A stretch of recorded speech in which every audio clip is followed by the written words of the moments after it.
Hello বন্ধুরা, আপনারা দেখছেন ডিজিটাল সবকিছু ইউটিউব চ্যানেল। তো বন্ধুরা, অবশেষে প্রতীক্ষার অবসান ঘটতে চলেছে রাজ্য সরকারি কর্মীদের।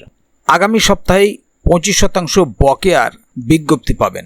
ইতিমধ্যেই মুখ্যমন্ত্রী মমতা বন্দ্যোপাধ্যায়ের নেতৃত্বে এক গুরুত্বপূর্ণ সিদ্ধান্ত নেওয়া হয়েছে ডিএ মেটানোর বিষয়ে, এমনই সূত্রের খবর। তবে এই ডিএ মেটাতে বেশ একটা মোটা পরিমাণ অর্থের প্রয়োজন, সেটা আপনারা প্রত্যেকেই জানেন। তবে এই আশার আলোর পাশাপাশি কিছু বিষয়ে ধোঁয়াশাও রয়েছে। অবশ্যই ভিডিওর মধ্যে সেগুলো আপনাদের সামনে আলোচনা করব। বৈঠকের মূল বিষয়বস্তু কী ছিল বা কিভাবে ডিএ পরিশোধ করা হবে, এই সমস্ত বিষয়গুলোও পাশাপাশি কবে ডিএ মিলবে সেটাও আলোচনা করা হবে ভিডিওর মধ্যে। তাই ভিডিওটি আপনাদের জন্য অত্যন্ত গুরুত্বপূর্ণ হতে চলেছে। তাই ভিডিওটিকে কোথাও স্কিপ না করে প্রথম থেকে শেষ অবধি পুরোটাই দেখবেন মনোযোগ সহকারে, যাতে করে কোনো জায়গায় বুঝতে আপনাদের কোনো প্রকারের অসুবিধা না হয়। এছাড়াও আপনি যদি আমাদের চ্যানেলে প্রথমবার হয়ে থাকেন তাহলে অবশ্যই চ্যানেলটিকে সাবস্ক্রাইব করে বেল আইকনটি প্রেস করে অল নোটিফিকেশনে ক্লিক করে দেবেন, যাতে করে আমাদের চ্যানেলে যখনই কোনো নতুন ভিডিও আপলোড হবে তা সরাসরি আপনাদের কাছে পৌঁছে যায়। তো চলুন দেখে নেওয়া যাক এখানে বিষয়টি ঠিক কী বলা হচ্ছে। এখানে দেখুন একটি আর্টিকেল প্রকাশিত হচ্ছে, ডিএ এরিয়ার্স ব্রেকিং, সামনের সপ্তাহে 25% ডিএর বিজ্ঞপ্তি, জরুরি বৈঠক সারলেন মুখ্যমন্ত্রী, নবান্নের তৎপরতা তুঙ্গে।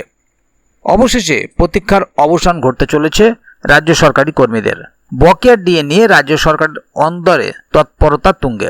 সম্প্রতি মুখ্যমন্ত্রী মমতা বন্দ্যোপাধ্যায়ের নেতৃত্বে এক উচ্চ পর্যায়ের বৈঠকে ডিএ মেটানোর বিষয়ে গুরুত্বপূর্ণ সিদ্ধান্ত নেওয়া হয়েছে বলে সূত্রের খবর। এই বৈঠকে উপস্থিত ছিলেন রাজ্যের মুখ্য সচিব মনোজ পন্ত এবং অর্থ সচিব প্রভাত মিশ্র। সুপ্রিম কোর্টের নির্দেশে বকেয়া 25% মহার্ঘ ভাতা নিয়ে রাজ্য সরকারের এই পদক্ষেপে কর্মীদের মধ্যে আশার আলো দেখা গেলেও কিছু বিষয় নিয়ে ধোঁয়াশা থেকেই যাচ্ছে। বৈঠকের মূল বিষয়বস্তু। সাম্প্রতিক বৈঠকে সুপ্রিম কোর্টের নির্দেশ মেনে চলতি মাসেই বকেয়া ডিএ মেটানোর বিষয়ে রাজ্য সরকার মনস্থির করেছে। তবে কর্মীরা পুরো 25% বকেয়া হাতে পাবেন কিনা তা নিয়ে সংশয় রয়েছে। সূত্রের খবর অনুযায়ী রাজ্য সরকার কর্মীদের বকেয়া ডিএর 80% নগদে দেওয়ার কথা ভাবছে এবং বাকি 20% কর্মীদের প্রভিডেন্ট ফান্ডে জমা করা হতে পারে। যদিও পেনশনভোগী এবং পারিবারিক পেনশনভোগীদের ক্ষেত্রে পুরো বকেয়া টাকাই মিটিয়ে দেওয়া হবে বলে জানা গিয়েছে। সরকারের চ্যালেঞ্জ। মুখ্যমন্ত্রী মমতা বন্দ্যোপাধ্যায় বৈঠকে স্পষ্ট নির্দেশ দিয়েছেন যে ডিএ মেটানোর জন্য প্রয়োজনীয় অর্থ জোগাড় করতে গিয়ে যেন রাজ্যের সামাজিক প্রকল্পগুলিতে কোনো প্রভাব না পড়ে। একই সাথে সুপ্রিম কোর্টের ভর্ৎসনা এড়াতেও রাজ্য সরকার বদ্ধপরিকর। এই দ্বিমুখী চ্যালেঞ্জ সামলে কিভাবে রাজ্য সরকার কর্মীদের বকেয়া ডিএ মেটাবে সেটাই এখন দেখার বিষয়।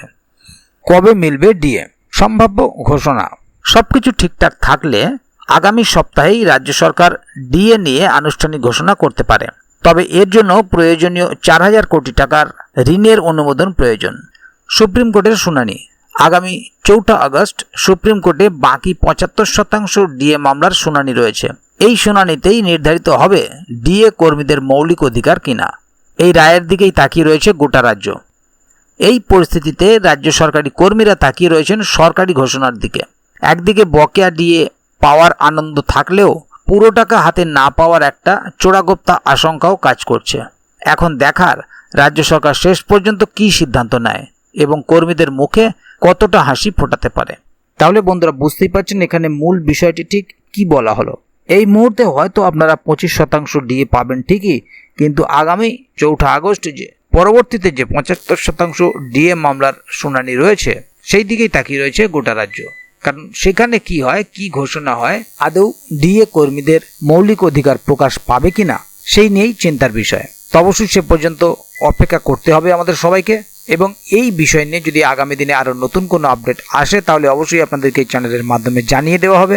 সেই কারণে চ্যানেলটিকে সাবস্ক্রাইব করে অবশ্যই চ্যানেলের সঙ্গে থাকবেন, যাতে করে এই বিষয়ে আগামী দিনে আরও নতুন কোনো আপডেট আসলে তা সরাসরি আপনাদের কাছে পৌঁছে যায়। তো বন্ধুরা, আজকের গুরুত্বপূর্ণ ভিডিও আপডেটটি এখানেই শেষ করছি। ভিডিওটি সম্বন্ধে আপনাদের মতামত এবং আপনারা কে কোথা থেকে ভিডিওটি দেখছেন অবশ্যই কমেন্ট বক্সে লিখে জানাবেন। ভিডিওটি ভালো লাগলে অবশ্যই একটি লাইক দেবেন এবং বন্ধুদের জানার সুবিধার্থে ভিডিওটিকে শেয়ার করবেন, যাতে তারাও বিষয়টি সম্বন্ধে জানতে পারে। ভিডিওটি শেষ পর্যন্ত দেখার জন্য অসংখ্য ধন্যবাদ। আবার দেখা হবে আগামী ভিডিওতে। ততক্ষণ পর্যন্ত ভালো থাকুন, সুস্থ থাকুন। ধন্যবাদ।